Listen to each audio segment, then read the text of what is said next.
बिस्मिल्लाहिर्रहमानिर्रहीम। अल्हम्दुलिल्लाहि वकफ़ा वस्सलातु वस्सलामु अला सय्यिदिल अंबिया सय्यदिना व मौलाना व मलजाना व मअवाना अबिल क़ासिम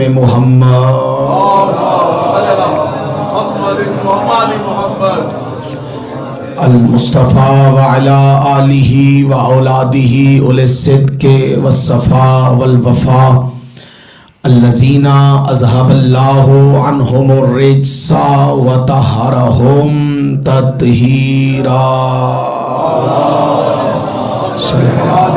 मुहम्मदिन व आले मुहम्मद व लअनल्लाहु अला आदाइहिम व गासिबि हक़ूक़िहिम व मुनकरे फ़ज़ाइलिहिम व मसाइबिहिम व मुनकरे अज़मतिहिम व रिफ़अतिहिम व नबुव्वतिहिम व ग़ैबतिहिम व हुर्मतिहिम व शुजाअतिहिम व शहादतिहिम व अतशिहिम व विलायतिहिम अजमाइन। अम्मा बाद, क़ाल हक़ सुब्हानहु तआला फ़िल क़ुरआनिल मजीद वल बुरहानिर रशीद व क़ौलुहुल हक़। बिस्मिल्लाहिर्रहमानिर्रहीम। कुल ला अस्अलुकुम अलैहि अजरन इल्लल मवद्दत फ़िल क़ुरबा।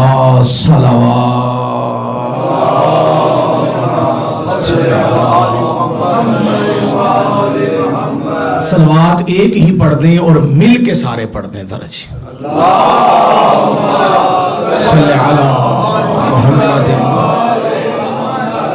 दुआ गो हूँ सबसे पहले मालिक कायनात की बारगाह में रब्बुल इज़्ज़त आले मोहम्मद की इज़्ज़त का सदका इस मजलिस का इहतमाम करने वाले, इस मजलिस को सुनने वाले, इस मजलिस की हमायत करने वालों की इज़्ज़तों में इजाफ़ा फरमा। ज़ैनुल आबिदीन भाई के रिज़्क़ में, इज़्ज़त में, माल में, जान में, औलाद में बरकत अता फरमा। इस घर को मौला अपनी रहमतों का गहवारा बनाए। इस घर के मुकीम तमाम अहबाब को मौला ज़िंदगी और सेहत अता फरमाए। आप तमाम अहबाब के मरहुमीन के मौला दर्जात बुलंद फरमाए। आपके रिज़्क़ में, इज़्ज़त में, बख्त में मौला इजाफ़ा फरमाए। अलीउन वलीउल्लाह पढ़ने वाले को मौला दीन और दुनिया की इज़्ज़त अता फरमाए। आमीन लाज़मी कहिएगा। मालिक मरने से पहले करबला मोहल्ला की ज़ियारत से मुशर्रफ फरमाए और ज़िक्र के हकीकी वारस को इज़्ने ज़हूर अता फरमात। ज़हूर इमाम ज़माना के लिए, दुआओं की कबूलियत के लिए सलवात शर्त है, बावाज़ बुलंद तलावत फरमाए।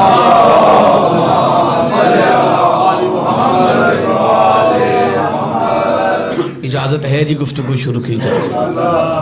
कुरान मजीद बुरहान रशीद की वो आया मुबारका तलावत करने का शर्फ हासिल किया है कि जिस आयत का तारुफ हर शिया बच्चे को भी है कि ये कुरान की आयत मवद्दत कहलाती है। जिस आयत में अल्लाह ने रसूल का कलमा पढ़ने वालों से अजर रिसालत तलब किया। देखें, ये मजलिस सैयदुश शुहदा का फैज़ है कि हर शिया बच्चे को पता है कि अगर साहिब रिसालत रसूल अकरम ने हमें अपनी रिसालत की मारिफत अता की है तो उसका अजर भी अल्लाह ने मुकर्रर फरमाया। परेशान तो नहीं आप बैठे हुए कहीं? एक सलवात का सहारा दीजिए मिल के बाबा से बुलंद।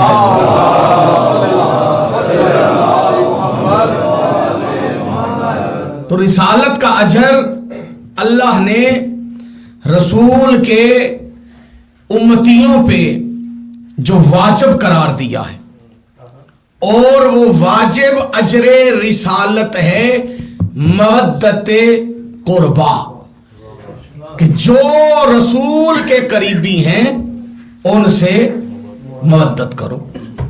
अब देखें, नबी का कलमा पढ़ने वालों पे लातादाद अहकामात हैं जो वाजिब की हैसियत रखते हैं।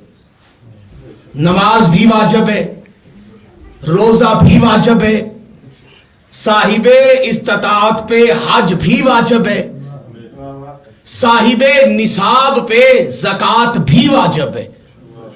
और हर अली के शिया पे खुम्स भी वाजिब है, और बाहुक्म हादिये बरहक जिहाद भी वाजिब है, लेकिन अजरे रिसालत भी वाजिब है। लेकिन अजरे रिसालत ऐसा वाजिब नहीं जैसी नमाज वाजिब है।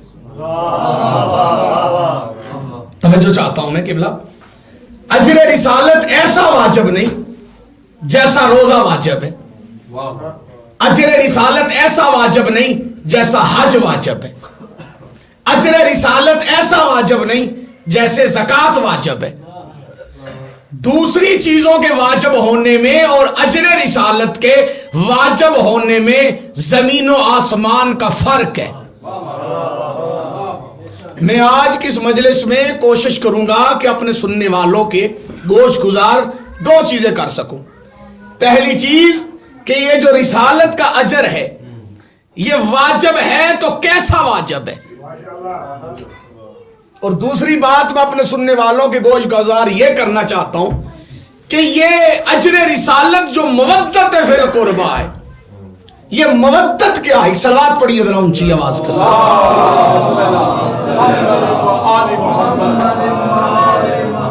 ये लफ्ज सुनने को बहुत मिलता है कि अजर रिसालत मवद्दत फिल कुर्बा है, लेकिन इसको समझा नहीं गया कि ये मवद्दत कुर्बा है क्या।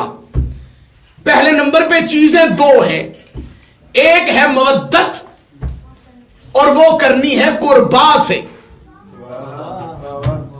पहले नंबर पे तो रसूल का कलमा पढ़ने वालों को यह इल्म होना चाहिए कि रिसालत का अजर मवद्दत कुर्बा है, और मवद्दत क्या है और कुर्बा कौन है।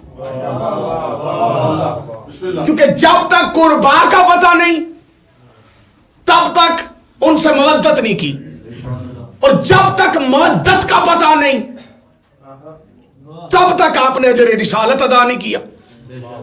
तो जब आपने अजर रिसालत ही अदा नहीं किया तो रिसालत के इकरार का फायदा ही कोई नहीं। एक सलवात पढ़िए आवाज बुलंद और ऊंची आवाज के साथ।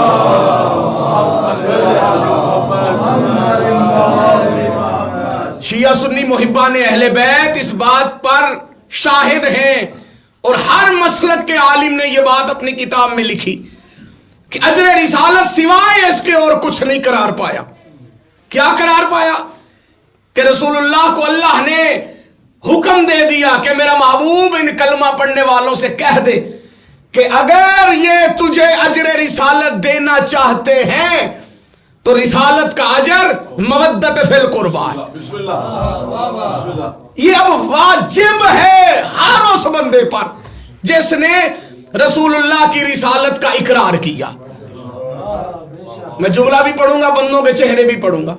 ये ईसाइयों पे वाजिब नहीं जी, ये यहूदियों पे वाजिब नहीं, ये सिखों पे नहीं, ये हिंदुओं पे नहीं, ये किस पे वाजिब है? जिसने रसूलुल्लाह की रिसालत का इकरार किया, जिसने पढ़ा मुहम्मदुर रसूलुल्लाह, मुहम्मद अल्लाह के रसूल हैं। अगर ये जबान से इकरार कर लिया है तो अब रिसालत का अजर वाजिब हो गया। लेकिन अजरे रिसालत वैसा वाजिब नहीं हुआ जैसे नमाज वाजिब है। नमाज के वाजिब होने की क्या क्या चीजें हैं ये सुन लीजिए और अपना ईमान ताजा कीजिए। नमाज मिल्लत तशय्यो में जो नमाज का मुनकर है वो मुसलमान नहीं। बोलिए, परेशान ना होइए। जो सलात का मुनकर है वो मुसलमान नहीं है। हर मकतबा फिक्र के नजदीक नमाज को अहमियत हासिल है, लेकिन अजर रिसालत नमाज की तरह वाजिब नहीं है। हम अल्लाह से कहे हैं मेरे अल्लाह अजर रिसालत को ऐसे वाजिब कर दे जैसे नमाज वाजिब है। अजब नहीं जवाब आएगा। पहले देखो तो सही नमाज की हैसियत क्या है। नमाज वाजिब है पर किस पे? हर किसी पे नमाज वाजिब नहीं। सुनिएगा भाई, नमाज हर किसी पे वाजिब नहीं, नमाज उस पे वाजिब है जो आकल है, नमाज उस पे वाजिब है जो बालिग है, नाबालिग पे नमाज वाजिब नहीं, बेअकल पे नमाज वाजिब नहीं। जो बंदा अकल से महरूम है उस पे नमाज वाजिब नहीं है। अब नमाज का इनकार वो करे जो नाबालिग है, या नमाज का इनकार वो करे जो पागल है। सलावत पढ़िए मोहम्मद वाले मोहम्मद पे बावाज़ बुलंद।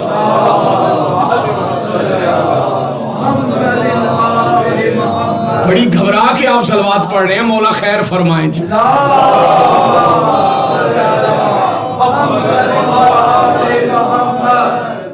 हर बंदे में नमाज वाजिब नहीं, और नमाज वाजिब तब होती है जब उसका वक्त होता है। आज क्या दिन था जी, बोलिए। शुक्र है 3-4 बंदों को पता है। क्या दिन है जी, माशाल्लाह पता सबको है, लेकिन इजहार कोई कोई करता है। हफ्ता मैं यहां बैठ के कहूं मैंने पीर वाले दिन की वाजिब नमाज आज पढ़नी है, आप मुझे पढ़ने देंगे? चले पीर दूर है, अतवार की कर लें, संडे की कर लें, कल फजर की नमाज अभी पढ़ लूं, नहीं पढ़ने देंगे। क्यों? हाँ, क्योंकि वक्त नहीं है। क्या नहीं है जी? किबला दुआ चाहिए मुझे, वक्त नहीं है। क्योंकि नमाज वाजिब तब होती है जब नमाज का वक्त होता है। जब वक्त होगा फिर नमाज वाजिब होगी, और जब वक्त नहीं होगा तब नमाज आप पे वाजिब नहीं है। मगरिबैन, मगरिब की नमाज, इशा की नमाज मगरिब और इशा के वक्त के टाइम पे वाजिब होगी, जोहर के टाइम वाजिब नहीं होगी। जोहर के टाइम आप पे जोहर की नमाज वाजिब है क्योंकि उसका वक्त है। परेशान तो नहीं होगे? शरीयत का ये असलूब है, ये मिजाज शरीयत मुहम्मदी है कि जो चीज आ जाए, जिसका हुक्म आ जाए, वो तब वाजिब होती है। दावत ज़ुल आशीरा में सिर्फ हुक्म आया, कूलू ला इलाहा इल्लल्लाह। अब कूलू ला इलाहा इल्लल्लाह हुक्म आने के बाद ला इलाहा इल्लल्लाह पढ़ना वाजिब हो गया। बोलिएगा थोड़ा सा, क्या हो गया? वाजिब हो गया। अब ये वाजिब हो गया, इसके बाद दूसरा हुक्म आया, फिर तीसरा हुक्म आया, फिर चौथा हुक्म आया। असूल शरीयत मुहम्मदिया क्या है कि जब हुक्म आते गए बंदे मानते गए, जैसे जैसे हुक्म आते गए, नमाज का हुक्म आया, नमाज वाजिब हो गई। ज़कात का हुक्म आया, ज़कात वाजिब हो गई। रोजे का हुक्म आया, रोजा हुक्म वाजिब हो गया। हज का हुक्म आया, हज वाजिब हो गया। ज़कात छोड़ने का हुक्म आया, शराब छोड़ने का हुक्म आया, शराब छोड़ दी गई। जुआ छोड़ने का हुक्म आया, जुआ छोड़ दिया गया। जैसे जैसे हुक्म आते गए, हुक्मों पे अमल होता गया। सबसे आखिरी हुक्म आया गदीर में। पता नहीं किसे समझ आई है, किसे नहीं है। ये शरीयत का असलूब है। थोड़ा सा इधर हो, मैं किबला की ज़ियारत भी साथ के सलवात पढ़े रहा हूँ। थोड़ा सा आगे आ जाओ, थोड़ा सा आगे आ जाओ, मेहरबानी कर। एक सलवात ऊंची आवाज में तिलावत फरमा लीजिए।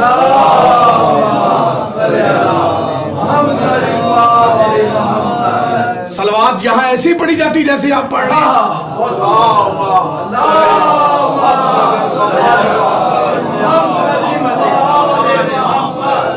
देखिए, ये असूल शरीयत इस्लामिया है कि जब एक हुक्म आ गया तो जिनको वो हुक्म मिला उनके ऊपर वाजिब है उस हुक्म की तामील करना। जो उससे पहले मर चुके हैं, दुनिया से जा चुके हैं, उन तक अगर ये हुक्म नहीं आया तो उन्होंने अगर इस हुक्म पे अमल नहीं किया, मिसाल के तौर पे जो नमाज के हुक्म आने से पहले मर गए, उन पे नमाज वाजिब नहीं। जो रोजा आने के हुक्म से पहले मर गए, उनसे रोजे का नहीं पूछा जाएगा, उनसे नमाज का पूछा जाएगा। जो हज का हुक्म आने से पहले मर गए, उनसे हज का नहीं पूछा जाएगा, उनसे नमाज का पूछा जाएगा, रोजे का पूछा जाएगा। जिहाद का हुक्म आने से पहले जो मर गए, उनसे जिहाद का नहीं पूछा जाएगा, नमाज से पूछा जाएगा, रोजे का पूछा जाएगा, ज़कात का पूछा जाएगा। सबसे आखिरी हुक्म आया है गदीर में। अब जिन मुसलमानों को अली की विलायत के बगैर जन्नत की भी तमन्ना है, या तो वो गदीर से पहले मर जाते,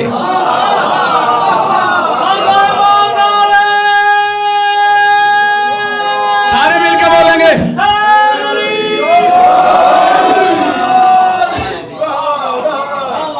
खुदा इन हाथों को किसी का मोहताज ना करे। या तो वो गदीर से पहले मर जाते तो फिर हो सकता है उन्हें जन्नत मिल जाती, लेकिन चूंकि आखिरी हुक्म गदीर पर आ चुका और जितने अहकामात अल्लाह की तरफ से आए, उन अहकामात में से और गदीर में आने वाले हुक्म में बड़ा फर्क है। देखे, हुक्म नमाज का भी आया था, हुक्म ज़कात का भी आया था, हुक्म हज का भी आया था, हुक्म जिहाद का भी आया था, लेकिन जितना एहतमाम अल्लाह के नबी ने इस हुक्म के लिए किया,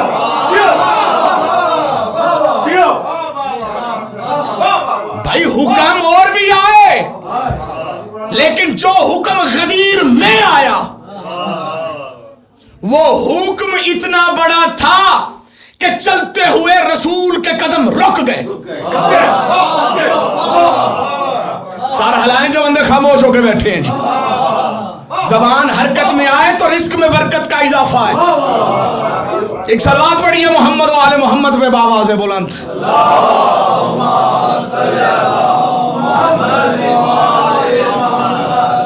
देखें, इस्लाम की तारीख गवाह है।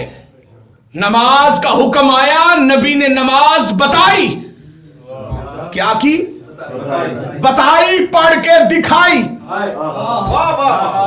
लेकिन जो गदीर में हुक्म आया उसका एहतमाम सिर्फ इतना ही नहीं कि सिर्फ बता दिया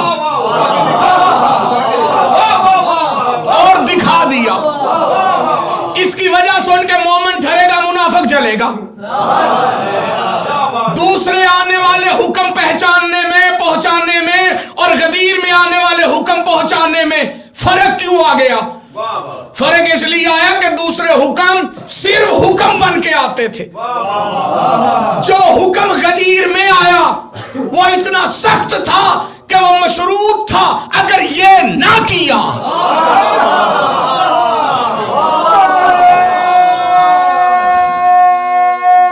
सारे मिलके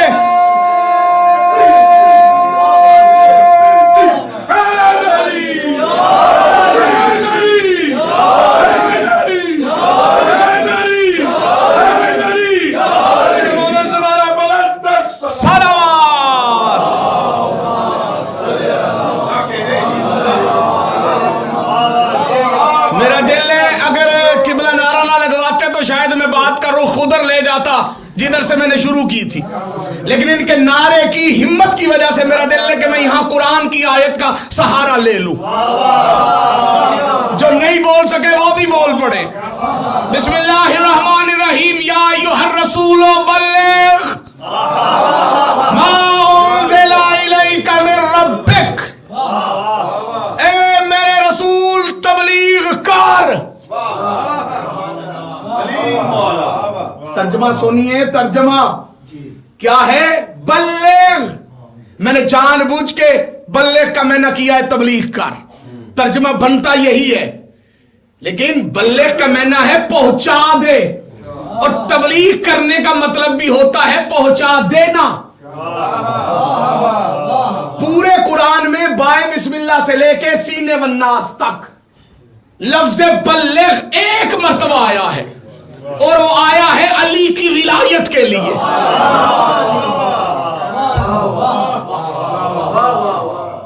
देखें, बिस्तर उठा के पिंड पिंड फिरना, राय विंड फिरना, मुसलमानों को कहना कलमा पढ़िए। भाई कैसा अजीब माहौल बन गया है। मैं हैरान हूं कि अब कोई मुसलमान से कहे कि जी आप कलमा पढ़ें, क्या बात है, तो वो आगे से कहेगा भाई मैं तो पैदा ही मुसलमानों के घर में हुआ हूं, मुझे क्यों पढ़ाए जा रहे हैं, बॉर्डर क्रॉस कर। क्या बात है भाई अजीब लोग हैं। कलमा पढ़ाने चल पड़े हैं किनको? मुसलमानों को। शायद आपको याद नहीं है, आप पाकिस्तान के इस माहौल को नहीं देख चुके, इसलिए आप खामोश हैं। पाकिस्तान में एक टोला ऐसा भी है जो बीवी छोड़ के, बच्चे छोड़ के, रिश्तेदार छोड़ के, घर बार छोड़ के, सब कुछ छोड़ के जी पिंड पिंड फिरते हैं। करना क्या होता है उन्होंने? मस्जिदों में डेरे लगाते हैं, पढ़ाना होता है उन्होंने बंदों को कलमा, मुसलमानों को मुसलमान करने आते हैं। अरे भाई गजब खुदा का कि मुसलमानों को ही मुसलमान करने चल पड़े। क्या बात है, क्या बात अपना पता नहीं मुसलमान है भी कि नहीं। क्या कहने, वाह वाह वाह, क्या बात है।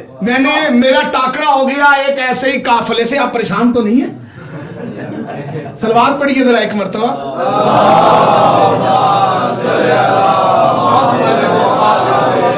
मेरा ऐसे ही एक टाकरा हो गया। घर में मैं अपने था तो दस्तक हो गई, मैं बाहर निकला, देखा तो आगे 5-7 अहबाब माशाल्लाह, इतनी इतनी दाढ़ियां, सर पे टोपियां। मुझे कहते जी बिस्मिल्लाह, हम ये नजदीक की मस्जिद में ठहरे हुए हैं, तो हम आपको आज दीन की तबलीग करने के लिए आए। माशाल्लाह मैं कहा जी बिस्मिल्लाह। उन्होंने कहा जी पहले आप बिस्मिल्लाह कलमा पढ़िए।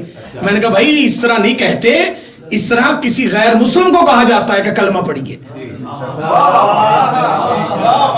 तो मुझे कहने लगी जी आप मुसलमान हैं माशाल्लाह, हमें पता है आप मुसलमान हैं। मैंने कहा नहीं, आपको गलतफहमी है, मैं कहाँ मुसलमान हूं, मैं तो मोमिन हूं।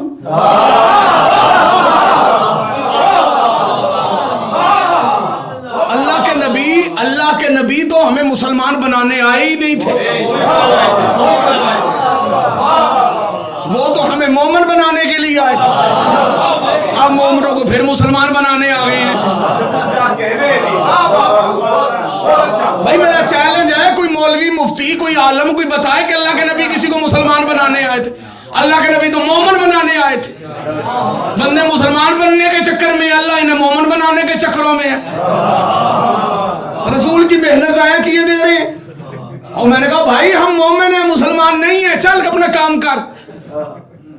लेकिन मैं हैरान हूं, तबलीग के नाम पे अपने मसलक की, अपने फिरके की तबलीग होती है, इस्लाम की तबलीग नहीं। नहीं बंदे नहीं समझे भाई, चले शुक्र है जो नहीं समझे। नहीं समझे तो अल्लाह का लाख लाख शुक्र है नहीं समझे। ये मसलक की तबलीग है, ये फिरके की तबलीग है, ये जमात की तबलीग है, इस्लाम की तबलीग नहीं। इस्लाम की तबलीग में लफ्ज़ बल्लिग सिर्फ एक बार आया, और वो आया अली की विलायत के लिए। पता चला बिस्तर उठा के फिरना तबलीग नहीं, अली अली करना तबलीग है।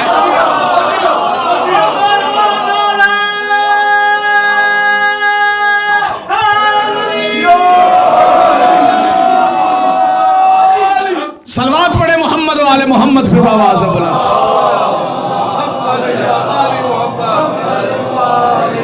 बल्लिग मा उनज़िला इलैका मिन रब्बिक, तबलीग कार जो तेरे रब ने तुझ पर नाजिल किया है। हर बात हर बंदे के लिए नहीं होती, क्योंकि हर बंदा हर बात के लिए नहीं होता। ये पहले से कोई नाजिल शुदा मामला है। इसकी आज तबलीग करने का हुक्म इतना सख्त आ गया है कि अल्लाह कह रहे भाई लम तफाल फमा बल्लगता रिसाला। एक तो सहरा की गर्मी, दूसरी आयत की सख्ती कि अगर तूने ये काम ना किया वही लम तफअल फमा बल्लगता रिसाला, तो तूने मेरी रिसालत पहुंचाई ही नहीं। अब ये रसूल की सारी रिसालत मशरूत है इस एक काम के साथ। पहले कह रहे पहुंचा दे, यहां कह रहे करके दिखा दे। आयत के पहले हिस्से में क्या है? बल्लेग, पहुंचा दे। आयत के दूसरे हिस्से में क्या है? वल्लम तफअल, अगर तूने ये काम ना किया। यहां करने का हुक्म है, पहली आयत के पहले हिस्से में पहुंचाने का हुक्म है। आयत एक है, काम नबी के जिम्मे दो हैं, एक पहुंचाना, एक करके दिखाना। लंबी चौड़ी तमहीद बांध के जुमला पढ़ूं तो आपका हो सकता है वक्त ज्यादा ले लूं। बड़े कीमती लोग हैं, आपका वक्त भी कीमती है, मैं आपका वक्त नहीं लेना चाहता। ताहरुल कादरी साहब का जुमला डायरेक्ट सुनाई देता हूं। शेखुल इस्लाम डॉक्टर ताहरुल कादरी साहब ने अपनी किताब में लिखा कि रसूल के जिम्मे दो काम थे, एक पहुंचाना, एक करके दिखाना। कहते जो पहुंचाया वो था मन कुन तो मौला फहाजा अली अल मौला। फरमाते हैं जो करके दिखाया वो रसूल ने अपना अमामा उतार के अली के सर पे बांध दिया।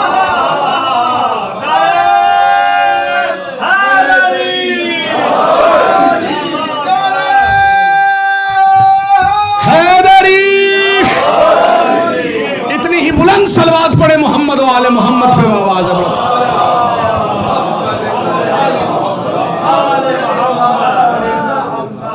ये कोई अचानक आयत आ गई, रसूल ने अचानक बंदे इकट्ठे कर लिए तो ऐसे हो गया?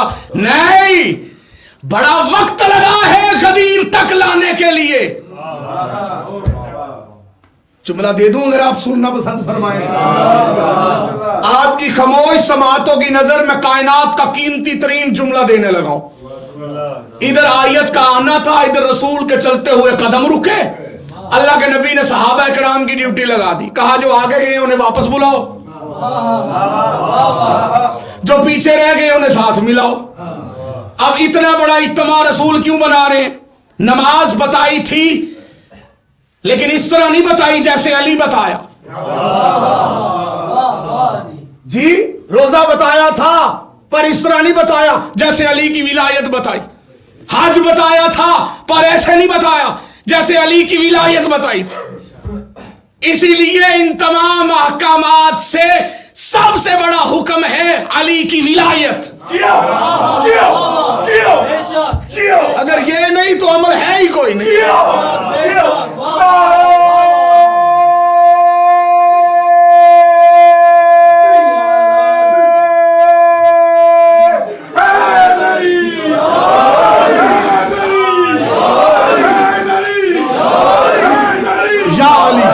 सारे बोलो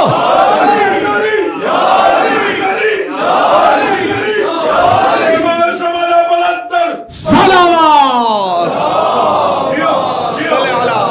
मोहम्मद। देखिए, नमाज, रोजा, हज, ज़कात, खौफ, जिहाद नबी ने बताया, पर जैसे अली की विलायत बताई ऐसे कोई और अल्लाह का हुक्म नहीं बताया। और यह आखिरी हुक्म था जो अल्लाह ने अपने नबी को दिया। यह इतना अहम था कि इस हुक्म के आने के बाद और ऐलाने विलायत अली के बाद अल्लाह ने दीन को मुकम्मल कर दिया। जो बंदे नहीं बोले मुझे दुख कोई नहीं, उसकी वजह यह है कि ये इसलिए नहीं बोले कि ये बचपन से यही सुनते आए कि ऐलाने विलायत अली के बाद दीन मुकम्मल हो गया। अगला जुमला मैं पढ़ूंगा, अब जो ना बोलना मैं समझूंगा वो जानबूझ के चुप है। इलाने विलायत अली पर सिर्फ दीन ही मुकम्मल नहीं हुआ बल्कि कुरान गवाह है, अल यौमा याइसल्लज़ीना कफरू मिन दीनिकुम, आज के दिन दीन से काफिर भी मायूस हो गया।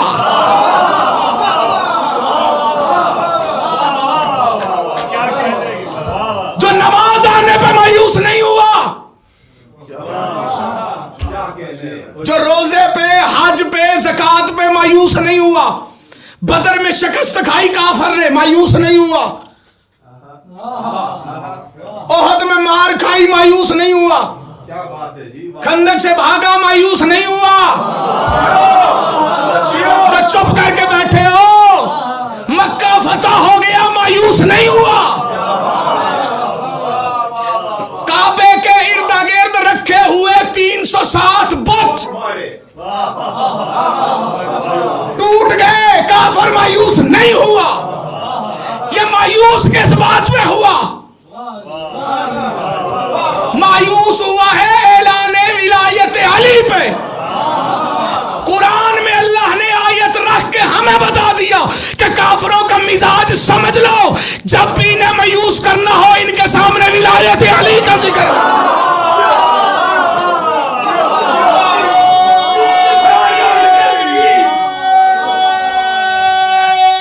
बिस्मिल्लाह।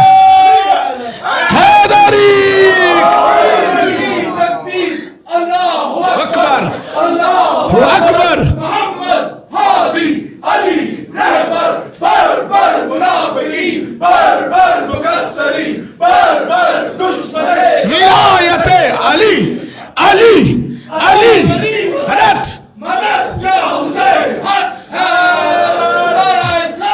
अल्लाहुम्मा मुहम्मद।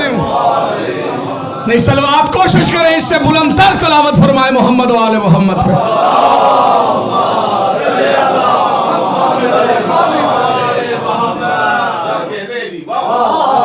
नौकरी पसंद आ रही है हजूर, मौला आपको सलामत रखे। ये मायूस हो गया, आखिरी हुक्म गदीर में आया। अब जिनको जन्नत बगैर अली की विलायत के चाहिए, उन्हें तो गदीर से पहले मर जाना चाहिए था।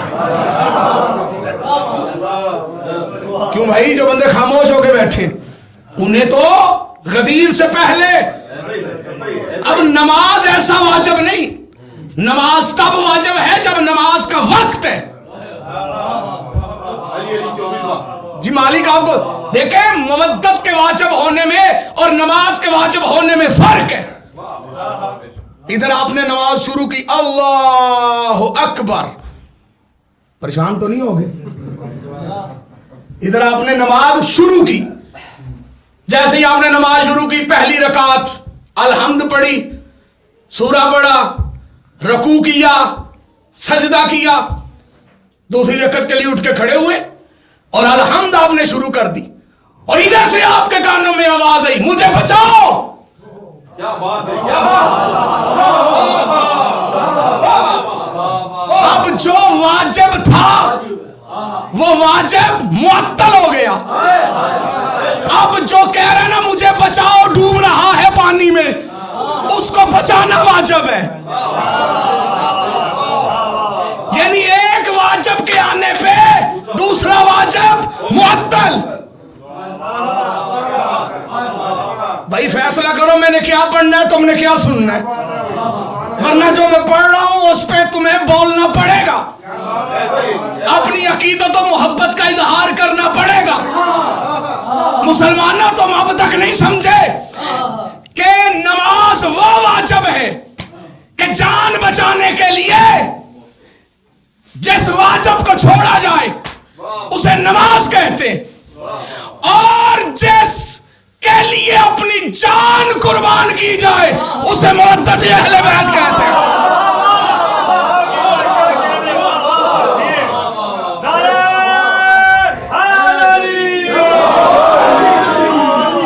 जान बचाने के लिए नमाज छोड़ी जा सकती है, लेकिन मुअद्दत अहले बैत वो वाजिब है। परेशान तो नहीं होगे? जिसके लिए जान नहीं बचाई जा सकती, जान नहीं बचाई सकती। अच्छा, नमाज की तरह वाजिब नहीं भाई, नमाज की कज़ा है, मुअद्दत की कज़ा नहीं। तो कोई मुसलमान ये ना समझ रहा हो कि भाई हो सकता है नमाज जो है नमाज की तरह मुअद्दत वाजिब नहीं तो रोजे की तरह वाजिब होगी। रोजे की तरह तो बिल्कुल ही वाजिब नहीं। क्योंकि रोजा वो अमल है जिसकी 11 महीने छुट्टी है। क्यों भाई, है या कोई नहीं, सारा हला दे। 11 महीने छुट्टी है, 1 महीना है रोजे का, और वो भी है माहे, बोलिए, रमजान, और उसका भी बड़ा फायदा है। अच्छे खासे बंदे कह देते हैं भाई बीमार हैं, अल्लाह ने मुवद्दत अहले बैत रोजे की तरह वाजिब नहीं की कि कोई बहाना लगा के कह दे मैं बीमार हूं। क्या कह रहे, बोलिए जी, अगला जुमला पढ़ दूं, हज की तरह भी वाजिब नहीं, क्योंकि हज भी उस पे वाजिब है जो साहिबे इस्तिताअत है। बंदा के भाई मुद्दत तो हज की तरह वाजिब है, तो मैं क्या करूं, मेरे पास तो इस्तिताअत ही नहीं। पढ़ दूं जुमला, रोजे की तरह वाजिब नहीं, नमाज की तरह वाजिब नहीं, हज की तरह वाजिब नहीं, तो भाई मुद्दत फिल कुर्बा है क्या? कहा ये अजर है, अजर। अजर किसे कहते हैं? अजर कहते हैं कीमत को, अजर कहते हैं कीमत को। जुमला भी पढ़ूंगा, बंदों के चेहरे भी पढ़ूंगा। अजर है, कीमत को कहते हैं अजर। कहा मवद्दत है अजर रिसालत। क्या मतलब? जो रिसालत ने बताया, जो अहकाम रिसालत है उन पे तुमने अमल करना है तो पहले अजर दो। शरीयत का हुक्म है कि जब तक अजर अदा ना किया जाए, किया हुआ काम खत्म नहीं, किबला हराम। ये मेरी कमीज है जो मैंने पहनी हुई है, नजर आ रही है आपको? अगर मैंने इस कमीज को सीने वाले दर्जी का अजर, कीमत अदा नहीं की, चाहे मैं पहन के नमाज पढ़ूं, चाहे किसी को दूं कि तू पहन के नमाज पढ़, पढ़ी हुई नमाज बातल नहीं, हराम है। बातल होना और है, हराम होना। गस्बी जगह पे नमाज नहीं हो सकती। परेशान हो गए आप? गस्बी कपड़ा पहन के नमाज नहीं हो सकती। अजर है कीमत, कीमत दोगे तो नमाज कबूल होगी, कीमत दोगे तो हज कबूल होगा, कीमत दोगे तो ज़कात कबूल होगी, कीमत दोगे तो रोजा कबूल होगा। अल्लाह की इज्जत की कसम, कीमत है मवद्दत फिल कुर्बा। जब तक मवद्दत नहीं करोगे, नमाज नमाज नहीं, टकरे। जब तक मवद्दत नहीं करोगे, रोजे रोजे नहीं, भूख हड़ताल है। जब तक मवद्दत नहीं करोगे, हज हज नहीं, सैर तफरी है। जब तक मवद्दत नहीं करोगे, ज़कात ज़कात नहीं, टैक्स है। अल्लाह की इज्जत की कसम, मौलवी से कमाल अच्छा। मौलवी कुरान पढ़ के झूठ बोलता है, कवाल ढोल की रख के बोलता सच है। नमाजें पढ़े जाओ, अजाने दिए जाओ, शबो रोज सजदों पे सजदे किए जाओ। नमाजें उसी की, अजाने उसी की जिसे 5 तन का घराना मिला।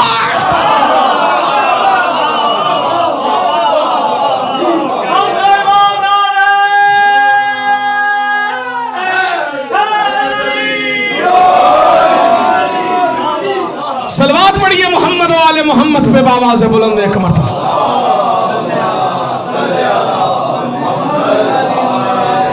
नहीं, एक सलवात ऐसी पढ़े कि मुझे पता चले आपने सलवात पढ़ी है जी, एक मरतबा।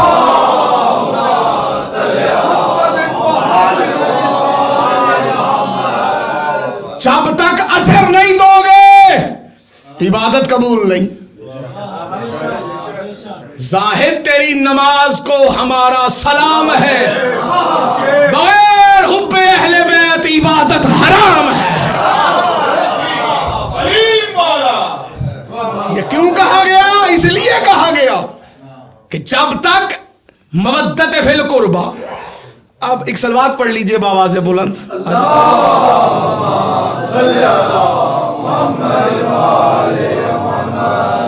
फिर भी एक सलवात इससे ऊंची आवाज में तलावत फरमा ले, अगर आपकी तवज्जो मजलिस में हो गई है तो।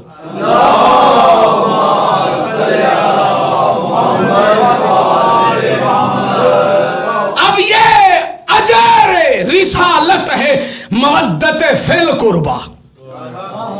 मैंने आपसे वादा किया था दो चीजों का। पहली चीज कि इसका मकाम क्या है। मकाम यह है कि अजर रिसालत के बगैर किया हुआ कोई अमल कबूल है ही नहीं।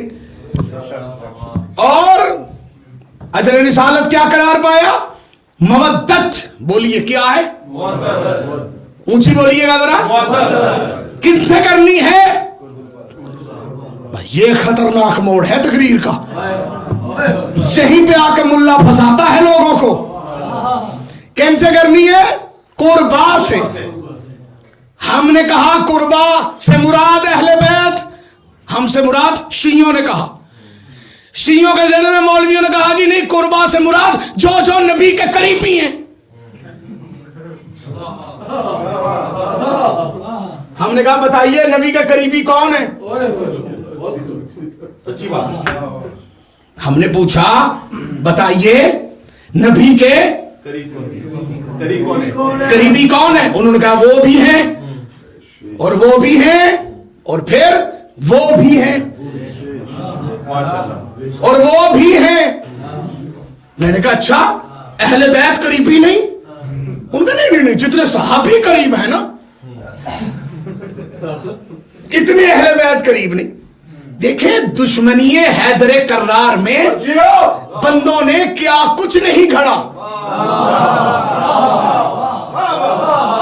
अहले बैत के बुग़्ज़ में बंदों ने क्या क्या गुस्ताखियां नहीं की, और गुस्ताखियां की नहीं बल्कि किए जा रहे हैं। परेशान तो नहीं हो गए आप लोग?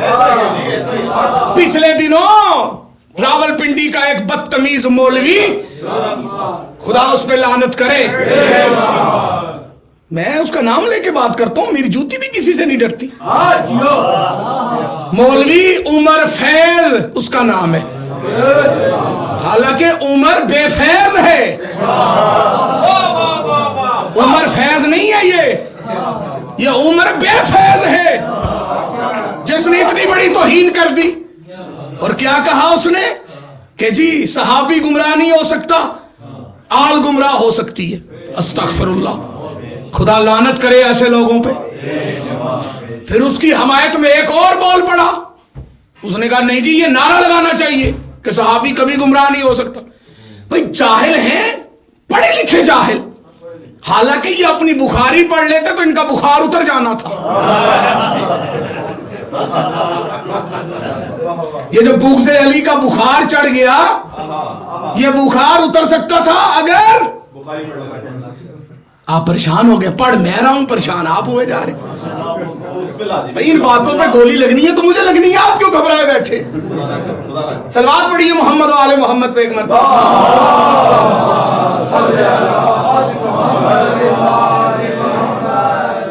सही बुखारी जीनत अलमारी। क्या कहने जी, रवायत ना हो मेरा खून माफ। गलत साबित कर दे बगैर तनहा के सारी जिंदगी तेरी नौकरी करूंगा। कुछ खुदाबा कुछ जाकर मिंबर पे जज्बात में आके कह देते हैं गलत साबित कर दे मजहब छोड़ दूंगा। भाई मैं ये दावा नहीं करता मजहब छोड़ने वाला।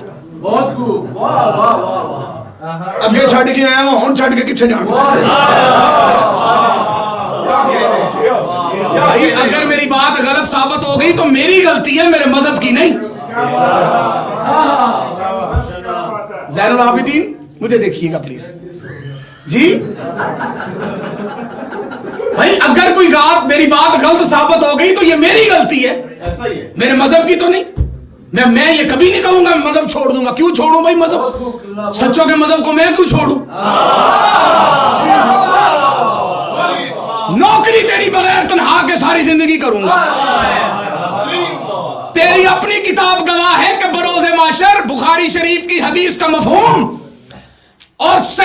सनद के साथ हदीस दर्ज है, इमाम बुखारी ने लिखा कि बरोज़े माशर हौज़े कौसर पे रसूल जलवागार होंगे और कुछ ऐसे लोगों को लाया जाएगा जो निस्बतन रसूल के सहाबी होंगे और फरिश्ते उन्हें पकड़ के जहन्नम की तरफ लेके जाएंगे। अल्लाह के नबी रोक के फरमाएंगे रुको रुको, ये सहाबी है मेरे। फरिश्ते कहेंगे या रसूलल्लाह आपके जाने के बाद इन्होंने बड़ी बड़ी बिदअतें इजाद कर ली थी, इसलिए इनका ठिकाना जहन्नम है। परेशान हो गए आप। बनु उमैया के टुकड़ों पे पलने वाला मोल्ला कहता है सहाबी गुमराह नहीं हो सकते। मुल्ला बात करने से पहले सोच, नबी को भी पता था कि मेरे बाद मेरा कलमा पढ़ने वाले गुमराह होंगे, इसलिए तो नबी ने कागज कलम मांगा था।